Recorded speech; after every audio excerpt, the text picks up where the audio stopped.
Shout out to Demetria for holding it down. I appreciate you holding it down for the mods and sharing all the links. Please go ahead and hit that like button and subscribe to the channel.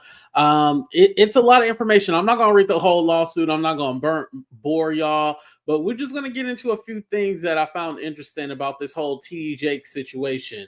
Because if you guys don't know, he has officially responded. And we're going to talk about it because Youngblood, this ain't looking good for you. Let's go ahead and get started, y'all.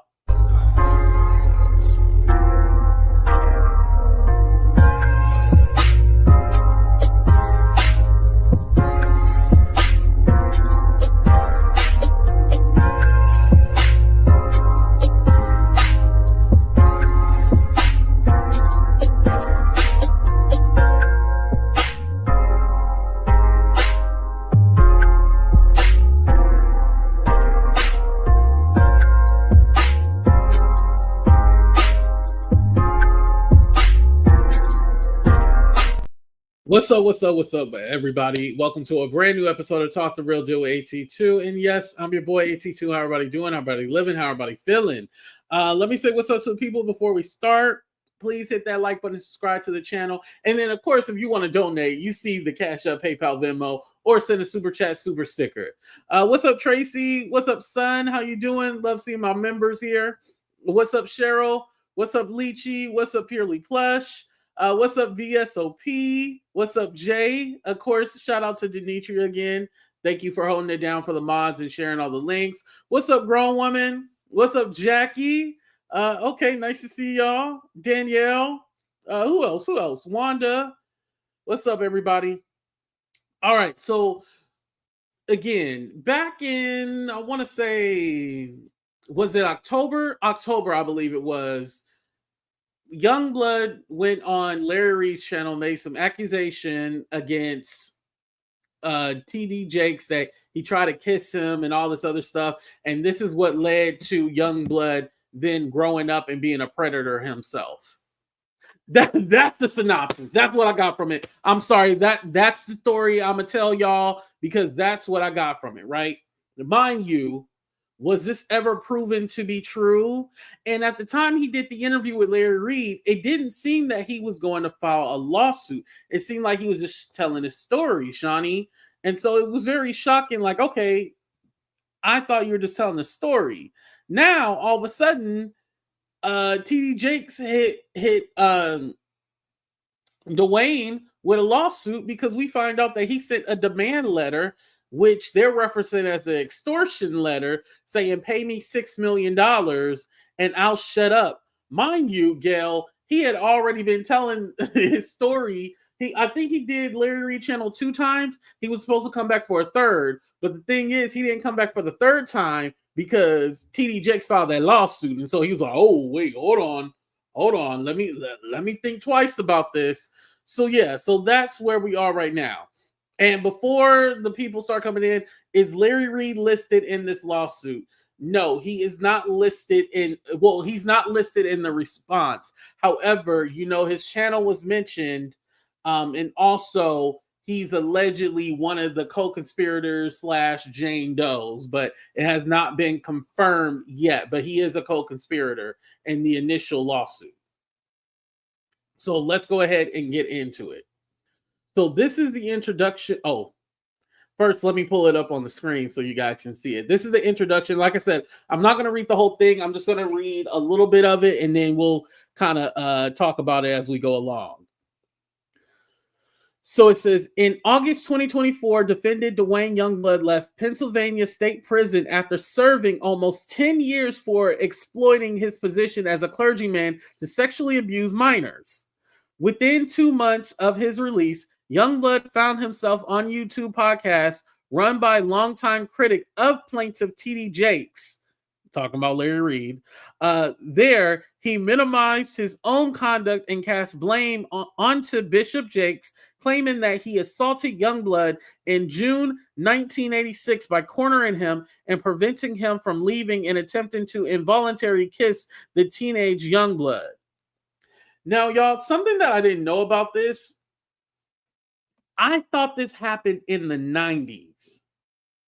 Not saying that you should put a time limit on, sanctions, on essay. I'm not saying there's a time limit on it, but I was under the impression this happened in the 90s. But knowing that Youngblood is in his 50s, yeah, if he was a teenager, this would have been sometime in the 80s. This was before I was even born. Like, what the hell? All right, so continue. To an involuntary kiss teenage Youngblood. Okay. He also claimed that the Bishop Jakes called the next day and offered to support him for life in exchange for sexual favors. That is all a lie. The tale reflects an ex-con's effort to take advantage of Bishop Jakes, who had met Youngblood and his family through their involvement in the same Rust Belt church network. Hold on. Rust Belt network. Oh, damn, I lost my place. Hold on, y'all. I should just use the toggle. Okay, yeah, I skipped too far ahead.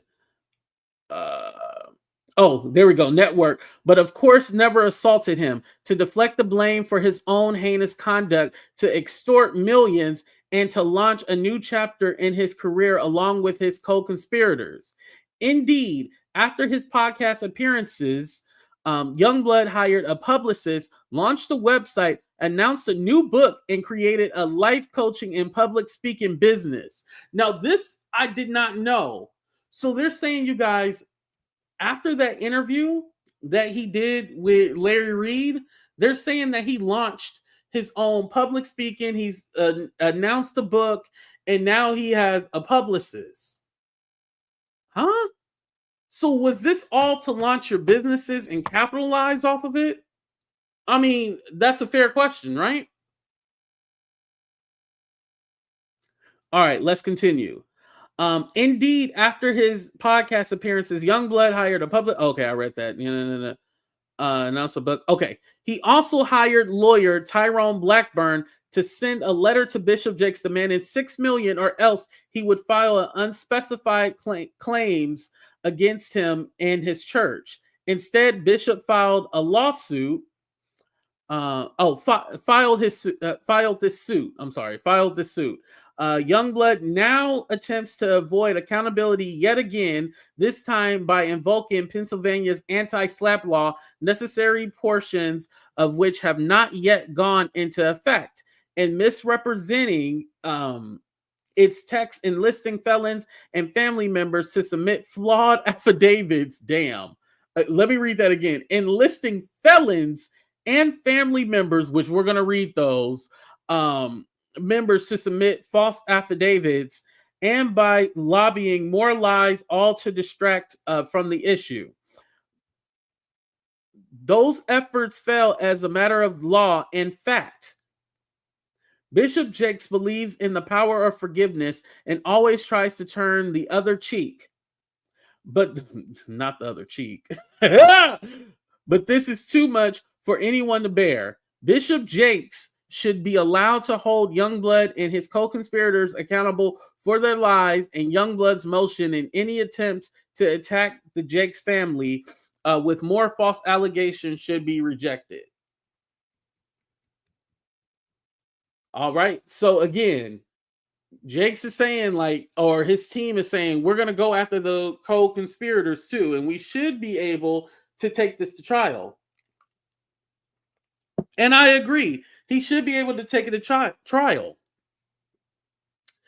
Because again, we're just going off of Youngblood's word. We don't even know this to be true. We're just going off of his word. It's not like he had, because remember in what's his name? Duane Youngblood, his initial response, all he did was post pictures and show that, oh yeah, TD Jakes did go to my church. Okay, yeah, TD Jakes is not denying going to your church or anything like that, or knowing who you are. What he's denying is you saying that he tried to essay you and then called you the next day while he was in the bathtub and propositioned you to be his boy toy. That's the problem. All right, let's continue.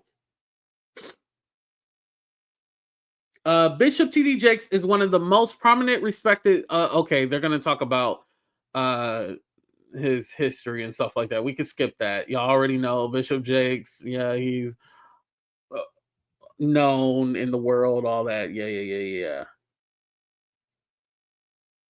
Okay, so it says at the same time Bishop Jakes was building a community of faithful, Youngblood was purporting to do the same. Unfortunately, Youngblood was abusing that position of trust to exploit children. In January 2006, Youngblood was arrested and charged with abusing a 15-year-old boy, and he was counseling.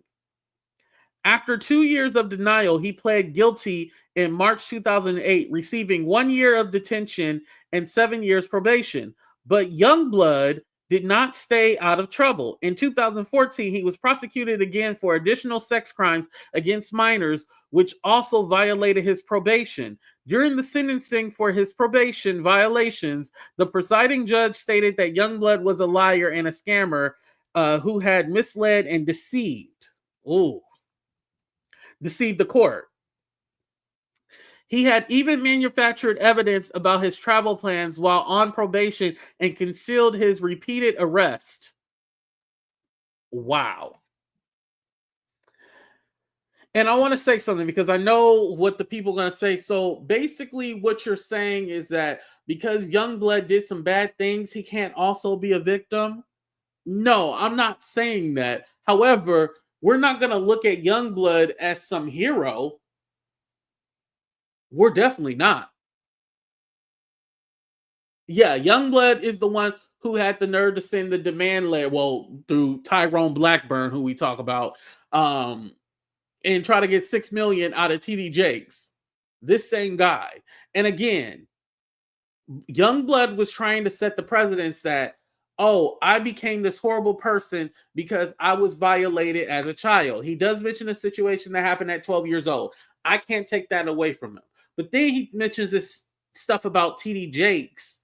And according to what he told us, TD Jakes attempted to try to do something to him, but he didn't. And during the Larry Reid interview, remember, he said he was 18. Then now all of a sudden he said, oh, he was about 17 to try to make him underage and, put more on it like, oh, look, TD Jakes is messing with minors. You know whether or not you were 17 or 18. Don't play. All right, let's continue. During the hearing, Youngblood discussed his own past, but made no mention of having been abused by Bishop Jakes, claiming that all incidents of abuse were before he was 18 years of age. Oh, this is interesting. So during that hearing where he ended up going to jail, right? He never mentioned anything about Bishop Jakes before. This was all, oh, wow, y'all. So basically what they're claiming, they're all like, oh, this is all new. He's never mentioned this before. Never mentioned anything about him, Bishop Jakes did X, Y, and Z. And he said all the stuff that happened to him was before he was 18. But remember the initial interview, he said that this happened when he was 18.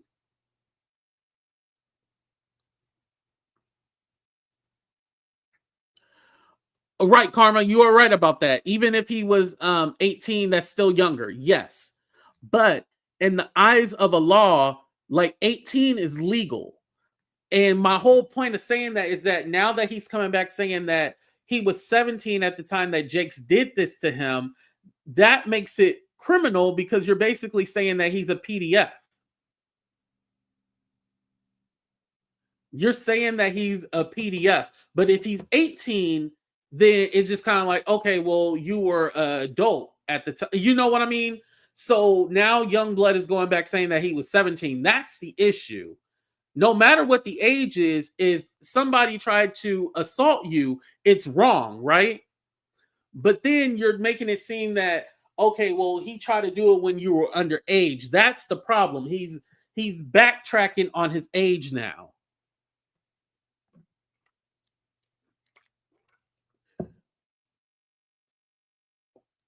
no, he's claiming that it was non-consensual. But like I said, that's a separate argument, because what Youngblood is trying to do now is say that he was 17, so he was underage, to then make it more salacious. That's something else that he's trying to do. That's what it appears. Or, and let me say this to be fair. He's saying that he might have been around about 17 or 18. Let me continue. Youngblood was sentenced to a maximum of and served over 9 years in prison. Beginning in October 2024, Youngblood in John Doe's 1 through 10. Oh yeah, he's definitely, that's definitely Larry in there. John Doe's 1 through 10 worked together to launch a knowingly false and defamatory attacks on Bishop Jakes and accused him of sexually assaulting a teenage Youngblood in Pittsburgh area home.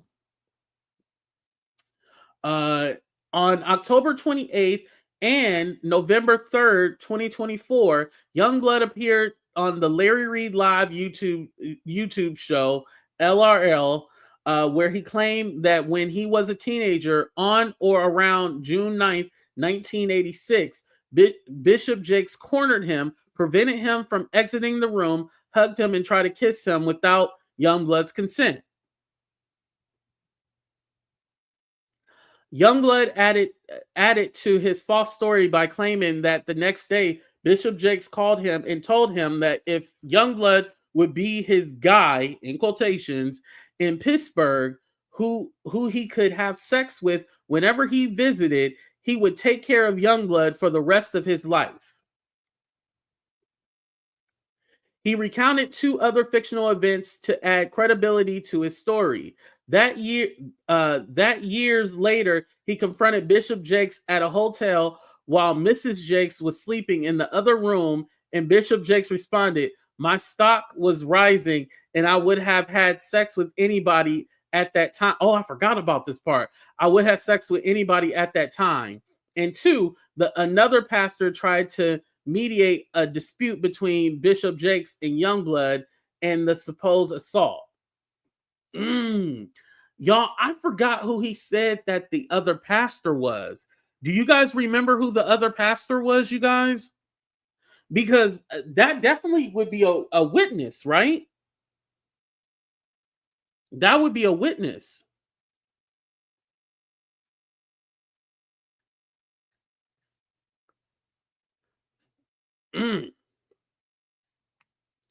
All right. Those claims are all completely fabricated. Bishop Jakes never tried to corner, grab, or kiss any teenagers during his visit to Pittsburgh. And he certainly did not phone Youngblood to proposition him for sex in exchange for financial support. He never apologized for doing so because it didn't happen, as Youngblood very well knows. And the stories make no sense because, as explained above, in 1986, Bishop Jakes was a small town preacher who could barely support his own family, let alone another person in another city.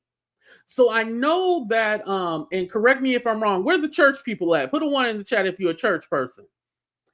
I know that Bishop Jakes is from West Virginia. And so he wouldn't have had a lot of money at that time to be taking care of somebody else. Like, that actually makes sense because he didn't come into prominence. Well, let me correct myself. I know a TD Jakes now. I don't know how he was in the 90s. You know what I mean? Like, was he that rich to where he could be taking care of people over on the side and all that stuff? Like, I don't know if he was that powerful back then, but hey, he could have been. I don't know. All right, let's continue.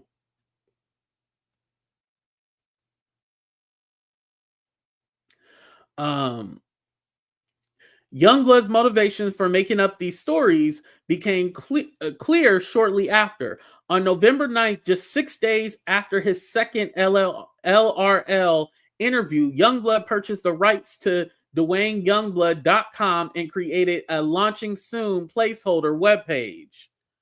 Oh yeah, he was setting up shop.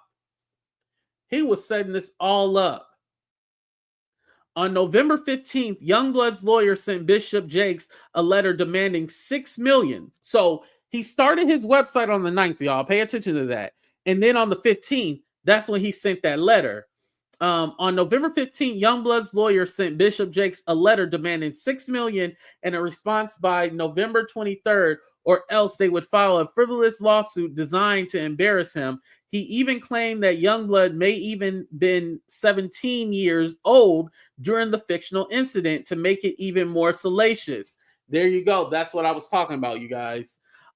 Instead of capitulating, Bishop Jakes filed this suit on November 25th.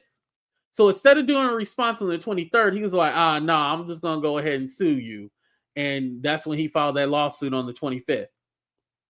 After receiving an extension to respond to the complaint, claiming he needed more time to find counsel despite having long ago retained Blackburn, but before filing his response, Youngblood launched his business on January 12th, 2025. According to his website, he offers workshops and one-on-one coaching on how to move on from past Trump. Nigga, get out of here with that. Oh, y'all, I'm sorry. We probably got some church people in here. I'm sorry. I apologize for saying it like that. I apologize. But, Ninja, be for real. How you going to be coaching anybody and you a whole predator? Nasty. Y'all, this can't be real. He offers workshops and one-on-one coaching on how to move on from past trauma. He even hired a publicist to help. The website features the LRL interviews and a countdown for the release of his new book, I Overcame It to Live My Best Life, which promises to go into sexual abuse and betrayal by prominent spiritual leaders, including Bishop Jakes, set to be released through Amazon on March 3rd, 2025.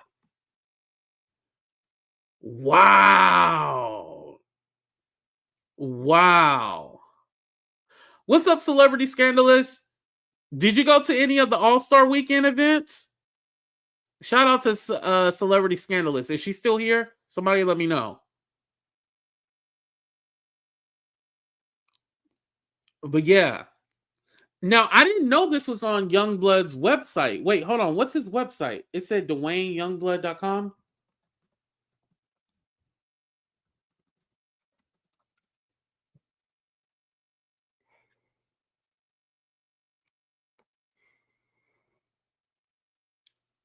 Dang, if I stop sharing this tab, I'm going to lose my spot. Yeah, it's all on his website, y'all.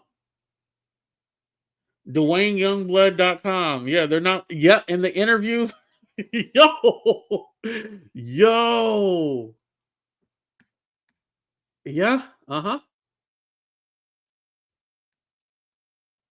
Wow. They're not lying. It's all set up. They got the interviews listed and all the, yeah.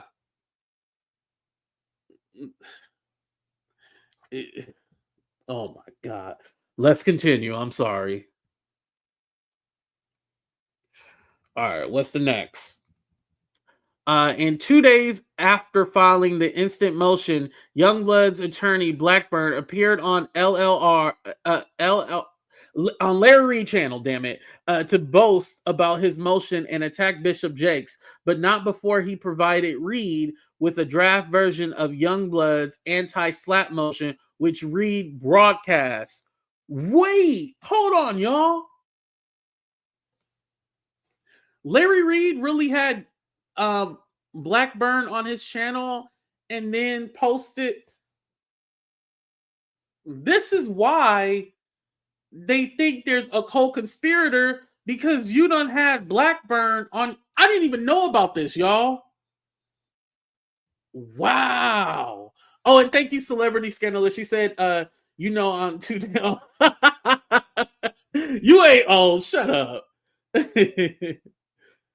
Oh, oh yeah, they ready. That's why you take Bart. I took Bart yesterday. All right, anyway. Let's go ahead and continue. And thank you, Celebrity Scandalous. I appreciate the donation. Okay.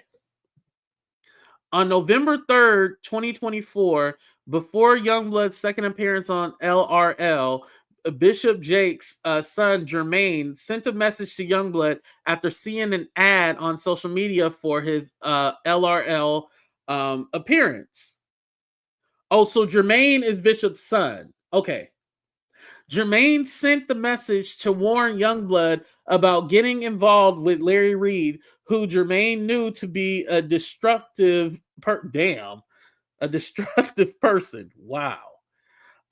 Tellingly, Youngblood responded to Jermaine's message that the concern was noted, which Youngblood omitted from his filing with this court. 2 days after Bishop Jakes filed the lawsuit, Youngblood then filed a complaint with the what's that? Pitcairn? Is that how you say it? Pitcairn, Pennsylvania Police Department against Jermaine. Okay, shout out to everybody in Pitcairn, Pennsylvania. Youngblood admitted to the intake officer that his attorney wanted the complaint on file. Oh, so this is what they're trying to do, y'all. They were basically trying to say, oh, look, this was a threat because Jermaine, who is TD Jake's son, sent him like basically taking that as a quote unquote threat. And so Tyrone Blackburn told him that, y'all, this is some shit. Tyrone Blackburn told him, oh, make sure you put that on file. Like they're stalking you and, tampering and all that stuff. So that's what they're trying to build upon. And simply, the dude was just trying to warn him. That's crazy.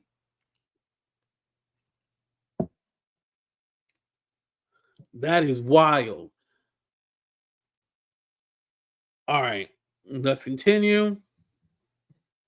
To try and bolster his own lack of credibility, Youngblood enlisted 7 people with no first-hand knowledge of the events at issue, who claimed that Youngblood told him his story at various times since 1990. But each of the claims are flawed, including glaring inaccuracies and contradictions and omissions. So this is the affiance, right? So the first one, Joshua Munoz or whatever, admitted from his affidavit that he was convicted. Oh Lord, trigger warning. He was convicted of child sex abuse crimes, is a registered sex offender, and that Youngblood was in prison when he allegedly told Munoz about Bishop Jakes over breakfast. Wow. The second person, Landon Claiborne, is also a convicted felon who served 41 months for heroin distribution, but omitted that the fact from his affidavit. Oh my God. So is everybody a convicted felon that tried to... What kind of ghetto shit is this?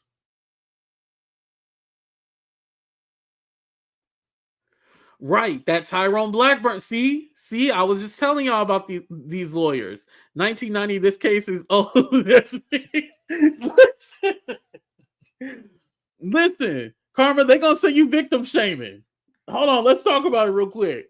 They gonna say we victim shaming, but literally you picking like all these unsavory people to be your quote unquote witnesses, huh? You gotta make it make sense, and it's not making sense at all. LaShawn Youngblood's story about her husband telling her about Bishop Jakes a few years before the spring of 2015 is directly contradicted by her and her husband's prior statements to the court in 2014 and 15. Remember, they were saying that in the when they had court, he never mentioned anything about Bishop Jakes being one of the people who ever did anything to him. But again, are we going to trust the wife who, mind you, Youngblood is still married. Youngblood is still married to this woman, LaShawn. This is a whole beard situation. And don't forget, Youngblood even said that he knew he didn't know what he was capable of. So, he kind of kept his daughters away from him because he didn't know what he was capable of.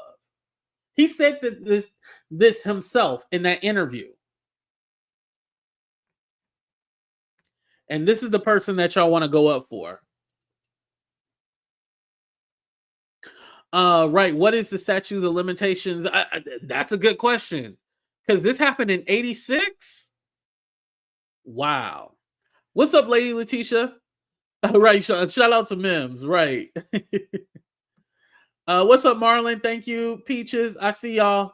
Thank y'all for being here. Make sure to hit that like button and subscribe to the channel if you haven't already. All right. So we got the wife. Jeffrey Gray did not work at Merrill Lynch in 1992 when he claims Youngblood told him about Bishop Jakes. Well, that was incorrect. See, he didn't even work at Merrill Lynch at the time. Daniel Spalding, story about Youngblood telling him about Bishop Jakes would have taken place right after Youngblood's arrest and first charges for sexually assaulting a minor he was counseling. Oh, so this one again, they're saying that the timeline is wrong.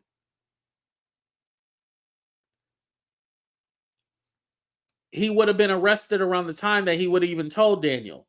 Now, the last one is Youngblood's brother, Richard Youngblood. Now, I will say this: in 2008, he claimed that TD Jakes was gay. He never claimed that TD Jakes did anything to him, but he did claim that TD Jakes was gay in 2008. So he's been kind of saying this, right? But again, he never said nothing about, oh, he did this and that to my brother, though. He never said that. It says Richard Youngblood's entire story, both his own tale and his brother sharing his, are believed by Richard's own history of vindictiveness against Bishop Jakes, including the facts that Richard began plotting against Bishop Jakes in 2008 when Bishop did not speak up for Duane at his first criminal sentencing hearing, and that within the last 10 years, Richard has begged for a job and assistance, which Bishop Jakes rejected. Wow. So they're basically saying that the brother was mad because he didn't get a job, and that they wanted Bishop Jakes to stick his neck out for a predator. That's the only way you can put it. They wanted him to stick his neck out for a predator, being Duane Youngblood, and this is why they're mad. No, you should never stand up for a predator. Let's get down to the argument. Youngblood's motion, ECF number 35, is both procedurally and substantial. Y'all know what I'm trying to say. Flawed because the anti-SLAPP statute does not apply, and even if it did, Bishop Jakes readily satisfies its standard.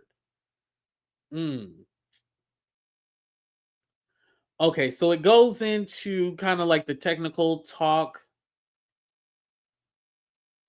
The law contains a substantive section which requires the plaintiff to have a valid claim under various procedural standards, providing an immunity where the plaintiff fails to establish a prima facie case as to each essential element, or two, stated cause of action, or where there is no genuine issue as to any material fact and the defendant is entitled to judgment as a matter of law. Okay. Yeah, I don't even where's Celebrity Scandalous? Celebrity Scandalous, you still here? Oh, thank you, Lady Letitia. I appreciate that. What's up, Supreme? How you doing? So basically, all that was saying was that it's some BS and he ain't got no grounds for a lawsuit at all. That's why they're saying this was extortion, because there's no grounds for it. So, again,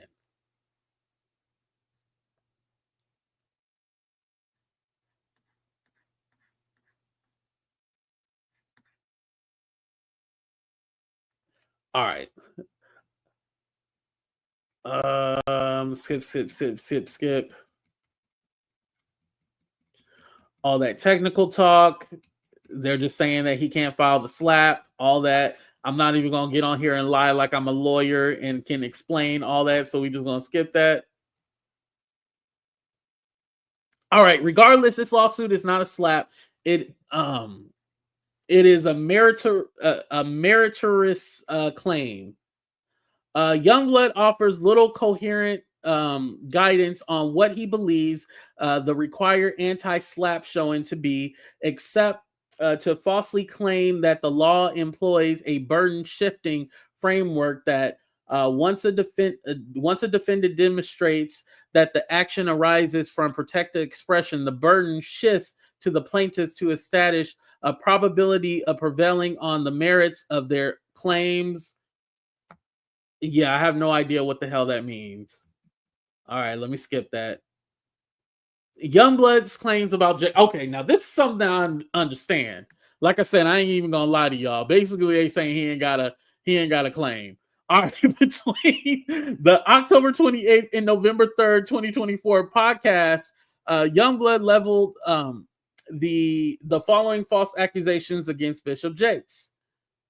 That when Youngblood was in his late teens, Bishop Jakes cornered him, wrapped his arms around him, and tried to kiss him in a way that Youngblood found threatening and predatory, in other words, sexual assault.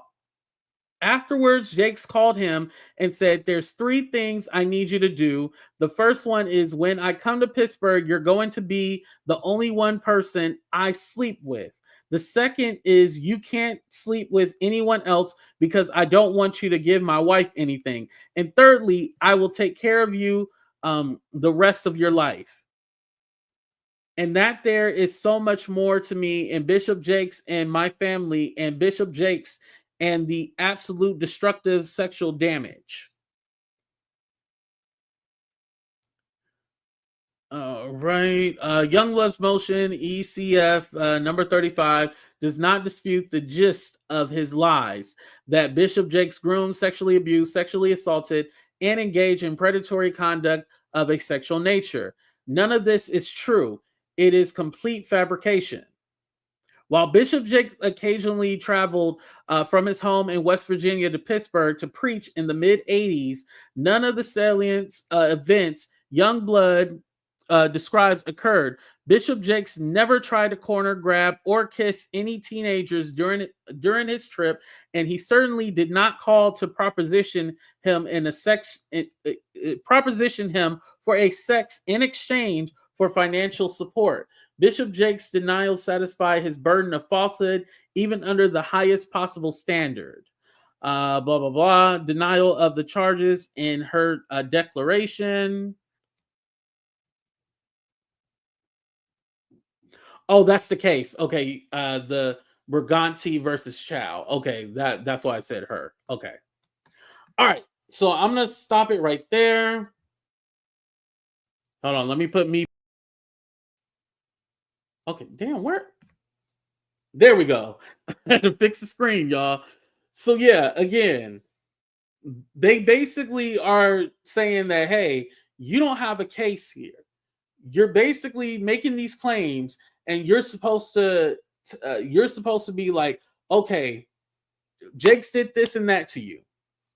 However, what basis do you have? Like, this claim is not real.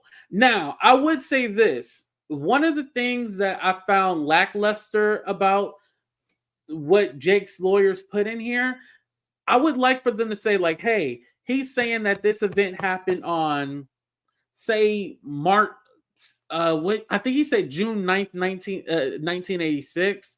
I would have liked to seen, like, Jake's post, like, receipts, like, I wasn't even there at the time. I was actually here or somewhere else. Or according to my bank statement, I checked in at this hotel, but he's saying it's that hotel. I would have liked to see something like that. More than, well, he's lying. I mean, we can assume somebody's lying here, right? But my thing was like, I would have liked for him to show like bank receipts or just something that would show like, okay, I was here at this date. I wasn't even in Pennsylvania or Pittsburgh at this time. How would this have happened if I wasn't here? Like, I think that's one of the key things that are missing, because that would further for us to believe like, oh yeah, there's inaccuracies because Jakes wasn't even here at the time. It seemed that Jakes was around during these dates, but it's whether or not who we believe. Do we believe that Jakes is telling the truth, like he's being lied on, or do we believe that Youngblood is an actual victim? And of course, they were going to out Youngblood and put all his business out there and let you know that he's been accused of the same stuff that he's accusing TD Jakes of. Now, what I did like was that it was smart for him to say, like, well, when he gave his testimony in 2014-15, he never mentioned anything about me doing anything to him. I feel that was very smart. Sounds like that Jay-Z case, we need more material evidence. Yes, corroborating eyewitness. Yes, exactly. The lawyer lets me know it's cap, right? What's up, Andrea? Celebrity Scandalous, do you want to come up real quick? I'll drop the link for you. Yeah, but all of this is letting us know, like, you're I just don't know how to prove that this happened in 1986. Like, how do you prove that it did happen? Like, we are questioning Jakes, like, okay, well, prove that it didn't happen. But how do you prove that it did happen too as well? We got to look at both sides of it. We got to look at both sides of it. How can Duane prove that, yes, this did happen? And then how can Jakes prove that, no, this did not happen?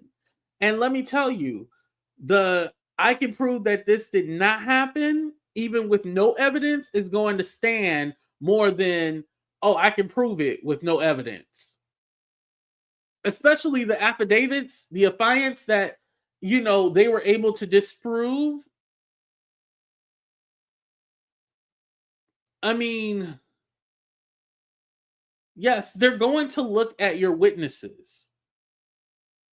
A lot of people always say, AT2, why do you always judge the witnesses or the people that the person is around? Because it tells you a lot about them. It said heroin addict, a sex offender. It said so many things to where, how could you not question the people that he's around? How can you not question his witnesses? They're not savory people. They're not people that you would want to even be associated with. And I have to read what's his name? Duane Youngblood's response to see what exactly they were saying in there, the affidavits and stuff like that, because again, Jake said in that lawsuit, you didn't mention this, you didn't mention that, you didn't mention this.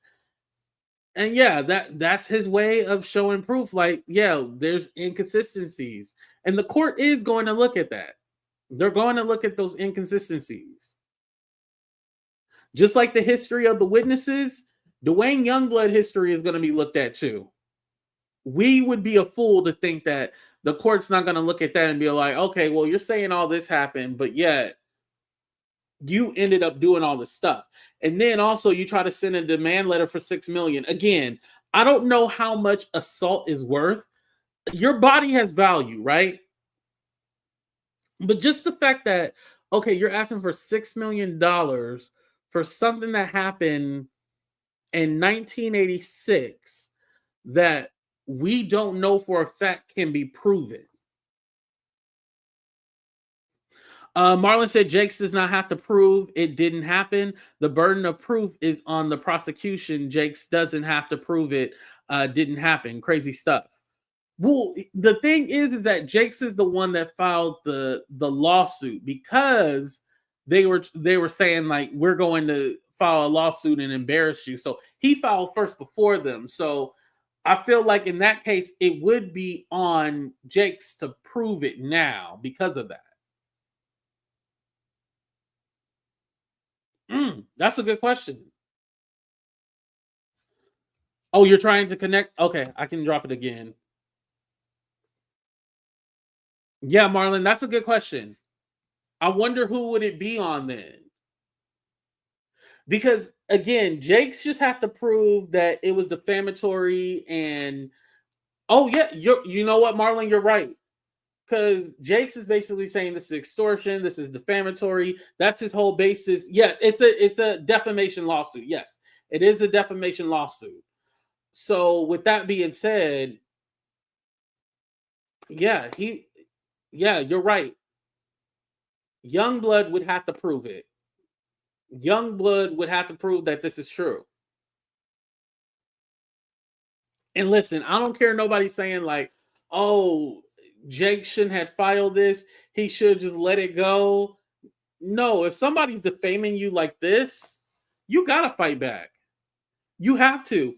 And this is gonna be a lesson because don't forget, Jake's is also suing all those AI channels putting fake videos out about him. He's suing those AI channels too as well.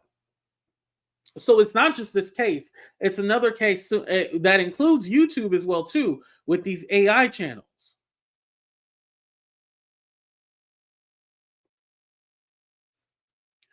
Prove it didn't happen. It can go either way. It really can. Let me ask you guys this question: who are you believing more out of all the stories? Do you believe Duane Youngblood story or do you believe TD Jakes? Let's go.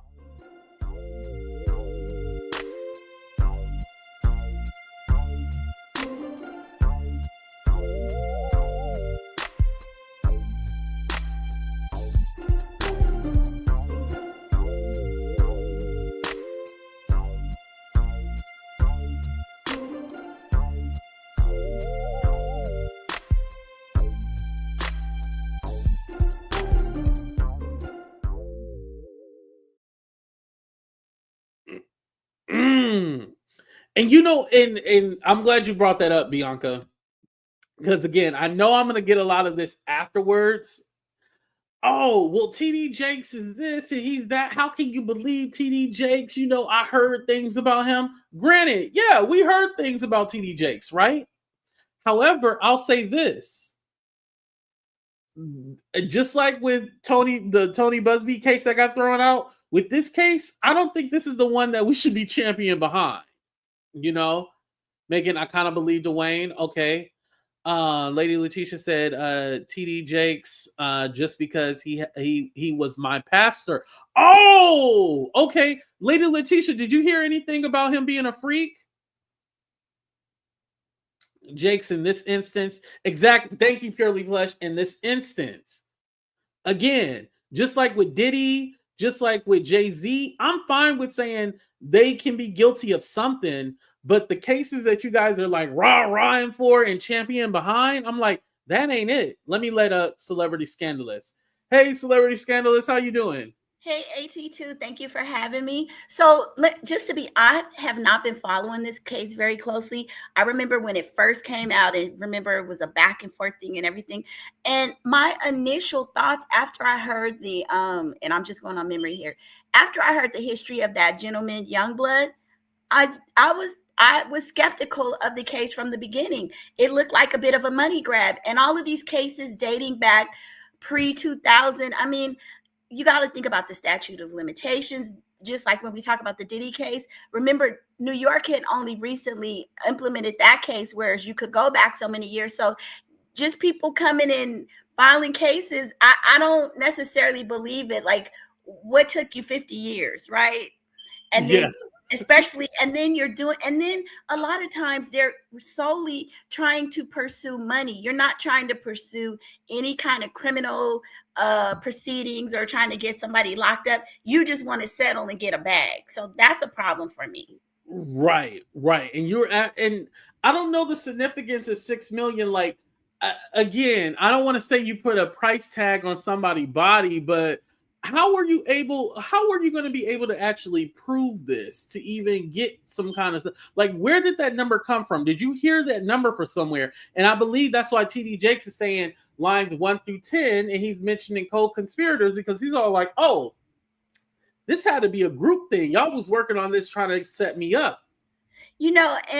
And I never did. I never was criminal law. I was more just contracts and stuff like that. And Stephanie, I saw her, so I'm sure she can tell you. You can literally unalive a person and their family get only 100,000. You know what I'm saying? So to think that you're going to get that kind of money, what he's kind of basing it on, I don't know when this case was filed, but generally they're just putting a number on here because, just like with Cassie, because they're trying to get they're just trying to, I say it's kind of lightweight blackmail. You know what I'm saying? You don't want this to come forward, so I'm going to put this number and you're probably going to pay me off because you're worth millions. That's ridiculous. November 15th is when they sent the demand letter. November 15th of last year? 2024, yeah. Yeah, exactly. After see, that everybody is following suit after this Cassie, because she got that allegedly 30 million. Yeah. Well, this was a year later. That happened in 23 with Cassie. Exactly. Yeah. So the demand letter for 6 million is after, right? Oh yeah. You're right. Okay. Yeah. So people are putting these astronomical numbers on there. Generally, how many cases do you see settling with that amount of millions of dollars on touching? I know we can't say certain words, so that's why I'm. Right. What's the standard? What is there a precedence in this case? And I think it's a money grab. I really do. Right. And and I heard the rumor that Duane Youngblood could have been like a willing participant in some of this. I have heard that. That's speculation. This is not fact. But again, what I had a problem with from the beginning with that interview, because at first when I heard it, I was like, oh, damn, here's another TD Jakes person coming out. And I was like listening to it, right? Uh-huh. And in the beginning, he talks about his discretions of him abusing children, and he kind of minimized it. He wasn't all like, it was disgusting what I did. I can't believe I didn't do it. But Jakes possibly hugging and kissing him, he said he died on the inside. Well, that 15-year-old that you pulled into your office where you sent your secretary home early so you could take advantage of him, you don't think that 15-year-old died inside? Right. So I had a whole problem with the way it was set up. And then you drop the TD Jakes and this and that happened. And again, he could still be a victim. Just like Albert said, yeah, I totally understand. He could still be a victim. But the way that he was so distraught because of everything that happened to him, and then it just didn't make any sense to me. Is that my fire alarm? Hold on. Go ahead and talk. Yeah, from what I can recall, I had a credibility issue with him when this first came out. And the fact that he himself had been a perpetrator, that was a problem for me. And given the amount of time in which you think that the courts, it's difficult for the courts to go back and have people prove things that happened 50 billion years ago, and again, credibility for me, you were a perpetrator yourself. Now you're talking about somebody else. And I'm not saying it can't be true. I'm not, and I don't even think TD Jakes is innocent of some of these allegations. But this particular case, I just don't see the merit in it. I don't. I'm sorry. I think the evidence is not overwhelming. It's too old. It's just hearsay. And, sometimes things do unfortunately happen to people. And if it's not brought to the courts within a reasonable amount of time, the person may get away with it. And this may be one of those cases, because I don't know what the statute of limitations is on this, but you can't go. I know for unaliving people, I don't think that there is an expiration, but with things like this, I believe there is. So it's too old to be. Mm-hmm. And I think also too, and I'm sorry to cut you off. I think also too, like those laws, you know how like a lot of states was extending the statutes Yes, of limitations. I think all of those expired. I believe so. And this happened because of the Me Too. But I Mm-hmm. think it's, and I don't even know, some of them actually, if you look at, what is it, I forget exactly which case, but they don't even go all the way back that far though either. There are Right. specific time frames in which these laws are applicable. So people are just saying, "Oh, well, they gave an extension," but there is a fine print to all of this. Right. And some of them were like, you had to remember at a certain point of the event happening before you could even file. Like, it was a lot of technicalities with it. It Yes, wasn't just black and white that you could just file it. Like, it exactly. had to be something like you had to remember it within a certain time frame. And it was a lot of technical things with that. Yeah, yeah. Because that was one of the items that they noted in one of the cases with one of the victims. I believe she said something about it. Something happened in, it was, she was using the law, but her claim was back 1999, and they said it doesn't fall within the time frame in which the law is applied. So they can't just go back and just think that every law is applicable, it covers everything, because it doesn't. Right, right.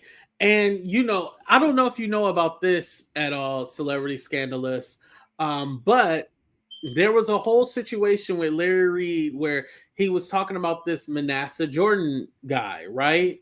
Yeah. And oh, okay. And so, he was all like, yeah, Manasseh's gonna do this, he's gonna file a lawsuit, he's sending a demand letter, and nothing ever came from it. So was Manasseh paid off, or was there never a thing to even begin with?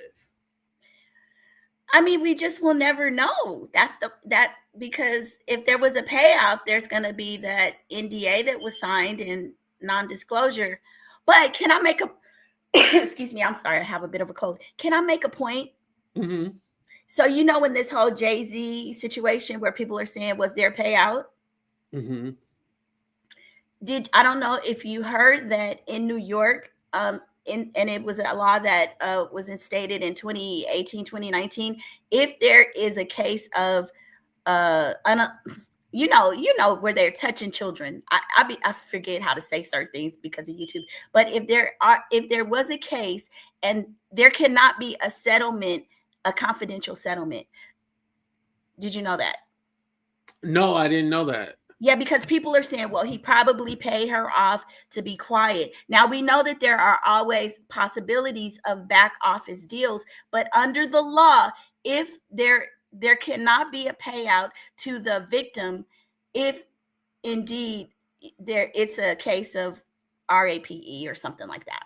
That So is that interesting.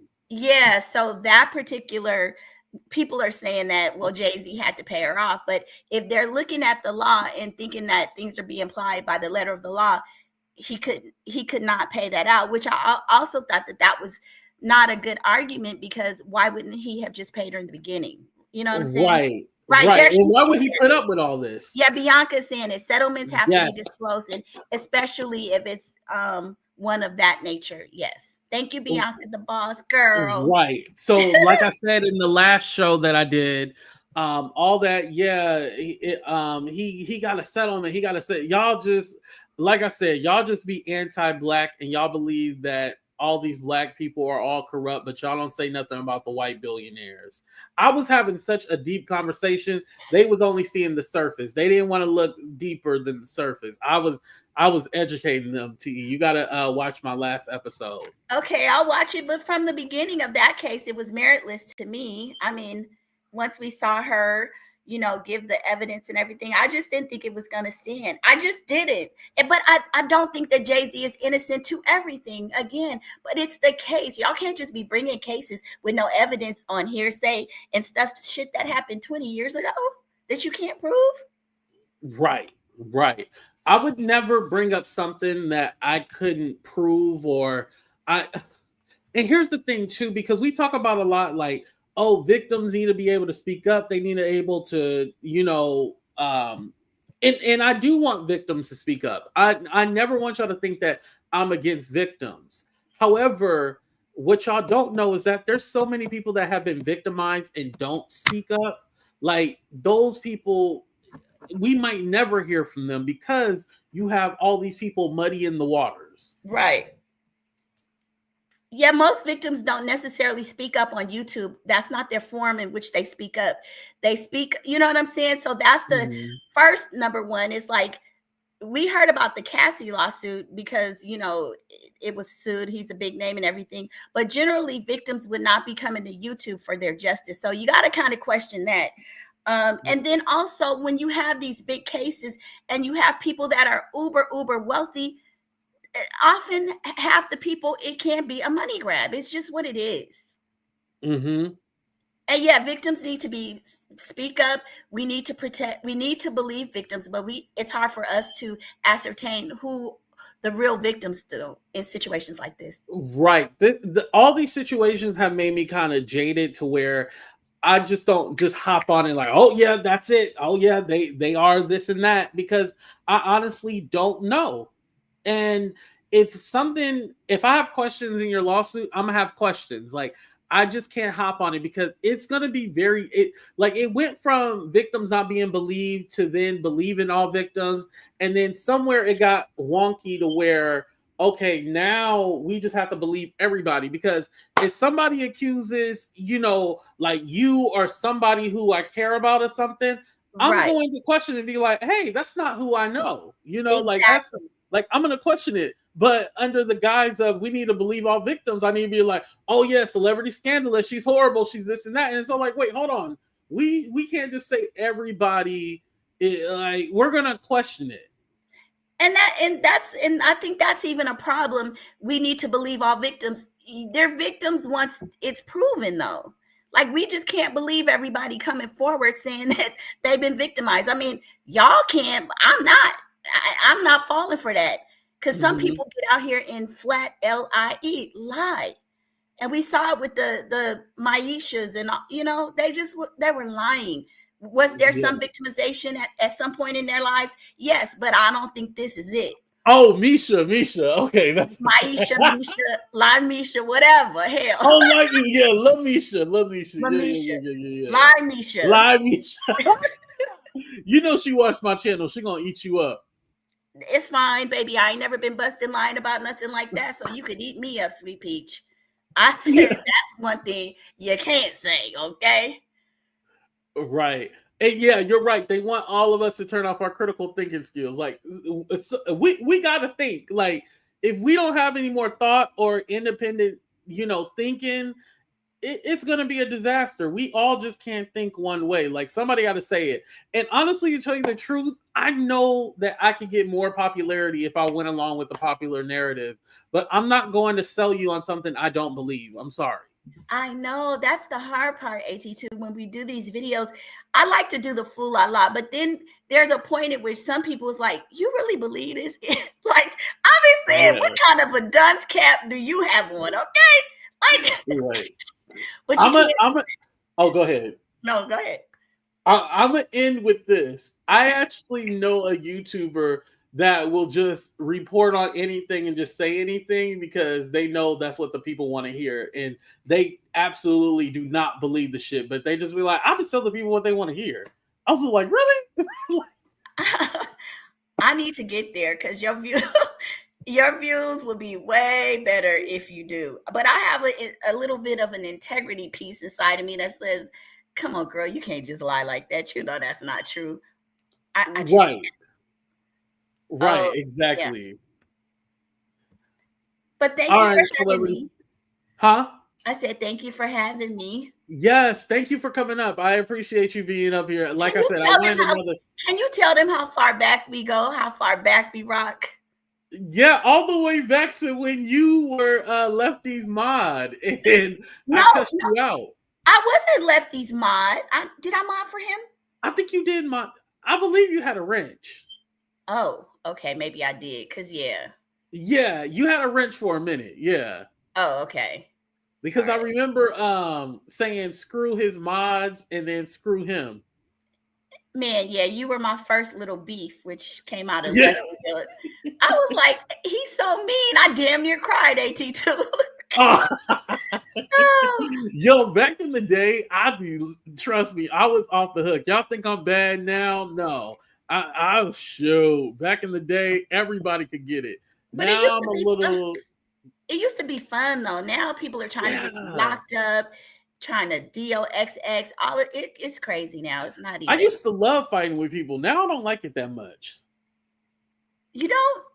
Yeah, I don't like it. I know y'all think I love fighting with everybody, but I really don't. Yeah, I used to get, sometimes I would be like, why is he forgiving this person? No. But, Right. And I'm always so forgiving too. you I are. hate that. But that's your There's a nature. few people I won't forgive. Trust me. I learned my lesson. Ain't no forgiving certain people. Yeah, yeah. Because I've been there since all the scandals, way back in the day. Yeah, so Yeah. I remember. But we still survived, and your channel has blown up. And congratulations, you're doing so well. Congrats. Thank you. I Yeah. really do appreciate that. Okay. Oh, go ahead and shout out your channel where they can find you, and I'll drop your link too. Oh, awesome. Thank you. You guys can find me on Celebrity Scandalous. Like I said, I do the fool la la, but I try to do a little bit of the do some of the legal interpretations. Not a lawyer, but I used to be a litigation secretary. So really following the Diddy lawsuits and stuff like that. Thanks, AT2. Of course, and thank you for coming up. You have a good one. You too. Bye. All right, bye. All right, y'all. We're gonna go ahead and end the show. Shut up, son. You are too forgiving. But that is Celebrity Scandalous channel right there. Make sure you guys check her out. Like I said, we go back from the beginning of this whole YouTube journey. So I thank y'all. I appreciate y'all. I will be back a little later. Like I said, I'm gonna watch the All-Star game and then which already started. But I'm gonna go ahead and tune in, and then I'll catch up with y'all a little bit later. I love y'all. Be safe. We out. Deuces, everybody. Oh, also love one another too, and hit that like button and subscribe.